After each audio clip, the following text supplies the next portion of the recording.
मैं अपनी पार्टी के संगठन और पार्टी के बहराइच के नेताओं का धन्यवाद देता हूं कि इस गंभीर समस्या को लेकर के लीडर ओपोजिशन जी से मिले थे वो, और कल ही जब मेरी आदरणीय माता प्रसाद पांडे जी से बात हुई तो हम लोगों ने तय किया कि जिन बच्चों का नुकसान हुआ है, घायल हुए हैं, चोट खाए हैं, उन परिवार के सदस्यों को बुलाकर के मैं मिलूंगा और पार्टी की तरफ से जो कुछ मदद हो सकती है वो हम लोग करेंगे।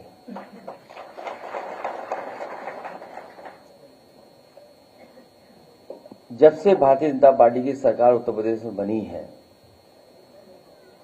जानवरों का आतंक हर जगह देखने को मिल रहा है, चाहे हमारे गांव हों, चाहे हमारे रहसी इलाका शहर हों, और चाहे हम नोएडा गाजियाबाद की कभी कभी खबरें सुनने को मिलती हैं, वहां से भी खबरें आती हैं। और आपको याद होगा कि जिस समय चुनाव चल रहा था, देश के प्रधानमंत्री जी ने कहा था कि उत्तर प्रदेश में जानवरों की समस्या का समाधान हो जाएगा, और उन्होंने अपने भाषण में भी ये कहा कि हमारे पास पूरा रोड मैप तैयार है, इस समस्या का समाधान तुरंत हो जाएगा। लेकिन इधर हम लोग देख रहे हैं हर दिन कोई न कोई एक्सीडेंट हो रहा है, जो सड़कों पे जानवर हैं उससे जान जा रही है। हमारा एक साथी जो यहां खड़े होकर के कह रहा है, ये सच्चाई है कि पूरे उत्तर प्रदेश में लगातार जो छोटा पशु हैं, जानवर हैं, उनकी वजह से जान जा रही है। और इधर समाजवादी पार्टी ने विधानसभा में भी सरकार को जगाने की कोशिश की, टाइगर से, लेपर्ड से, जो हमारे जंगल के किनारे वाले जिले हैं उनमें समय समय पर जाने गई हैं, जिसमें बिजनौर है, पीलीभीत है, लखीमपुर है, आपका सीतापुर है, आगे बहराइच है, श्रावस्ती है, बलरामपुर है। इन तमाम जिलों में सूचनाएं हैं जहां पर जानवर आए हैं, जंगलों से निकल करके आए हैं और अटैक किया है, जिससे बड़े पैमाने पे लोगों की, किसानों की, गरीबों की जान गई।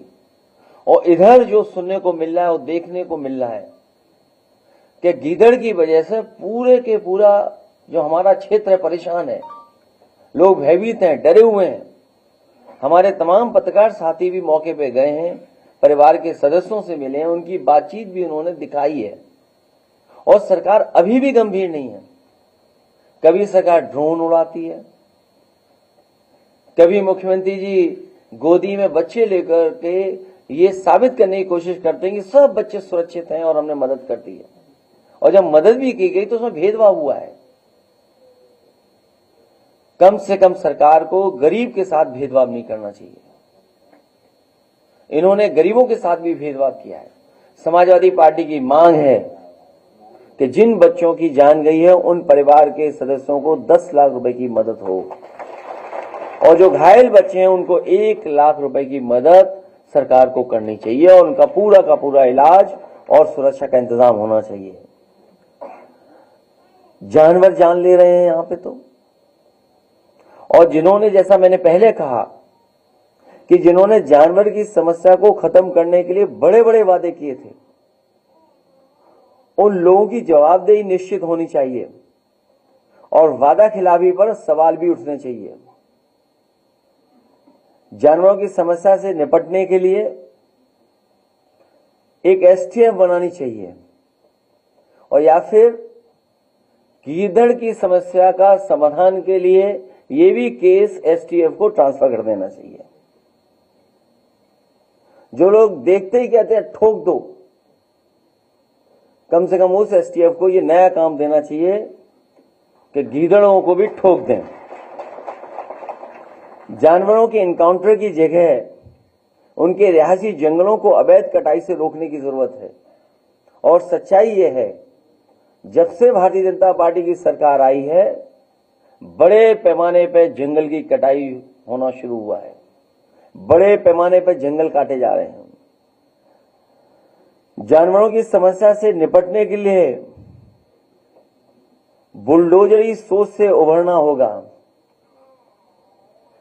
उन आईएएस अधिकारियों और मंत्रियों में दंडात्मक कार्रवाई होनी चाहिए जिन्हें इन कामों पर तथाकथित रूप से लगाया गया था। अगर आपको याद हो, एक नोडल ऑफिसर तैयार किया गया था। एक नोडल ऑफिसर की जिम्मेदारी थी जानवरों की समस्या का समाधान के लिए। आखिरकार उन नोडल ऑफिसर पे क्या कार्रवाई हो रही है? क्या कोई दंडात्मक कार्रवाई सरकार ने की है कि नहीं किया? ये क्या सरकार करेगी उन पर? इस काम के लिए दिया गया अरबों का फंड कहां गया? क्योंकि वाइल्ड लाइफ मैनेजमेंट पे जो खर्चा होता है या समय समय पे जो सूचना मिलने पर सरकार खर्च करती है, आखिरकार वो अरबों रुपए का क्या हुआ पैसे का? क्या वजह है कि उनके अपने लोगों को बंदूक लेकर के निकलना पड़ रहा है? या हो सकता है कि जिन मंत्री का विभाग है उन्हें भी काम करने का मौका न मिल रहा हो, उन्हें काम करने न दिया जा रहा हो। इसलिए हमें उम्मीद है कि इन भेड़ियों की समस्या का समाधान सरकार जल्दी ढूंढेगी और अगर इन भेड़ियों को नहीं पकड़ पा रहे हैं तो ठोको नीति के तहत एसटीएफ को भी ये जिम्मेदारी दे दी जाइए।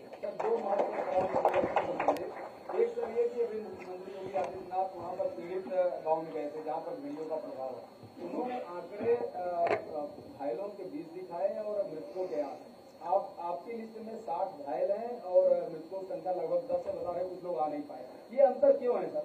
सरकार क्यों बताएगी या क्यों आंकड़े सही देगी?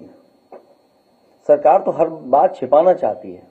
अब इन जिलों में बाढ़ है, जितने भी हमारे तराई के क्षेत्र हैं सब में बाढ़ है। सीतापुर में बड़े पैमाने पर बाढ़ है, पीलीभीत में बड़े पैमाने पर नुकसान हुआ है, शाहजहांपुर से लेके जितना इलाका है बाढ़ से प्रभावित हो।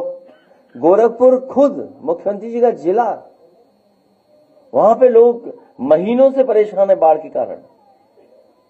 तो सरकार क्यों सच्चाई बताएगी? सरकार तो हर बात छिपाना चाहती है और कभी कभी छिपाने के लिए हमारे मीडिया के साथियों का भी सहारा लेते हैं।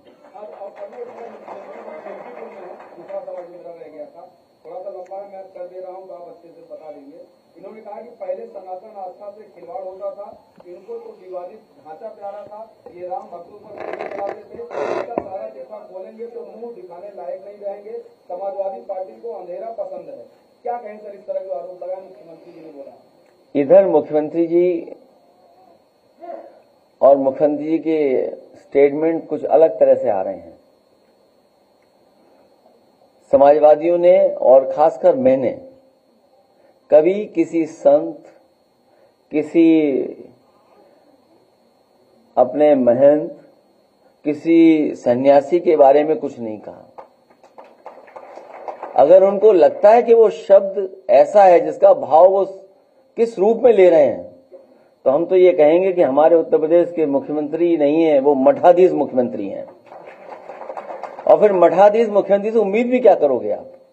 इसी तरह की भाषा की उम्मीद करोगे? और ये एक दिन से नहीं हुआ है। जब से बीजेपी हारी है तब से कुछ संतुलन गड़बड़ा गया है। एक बार सर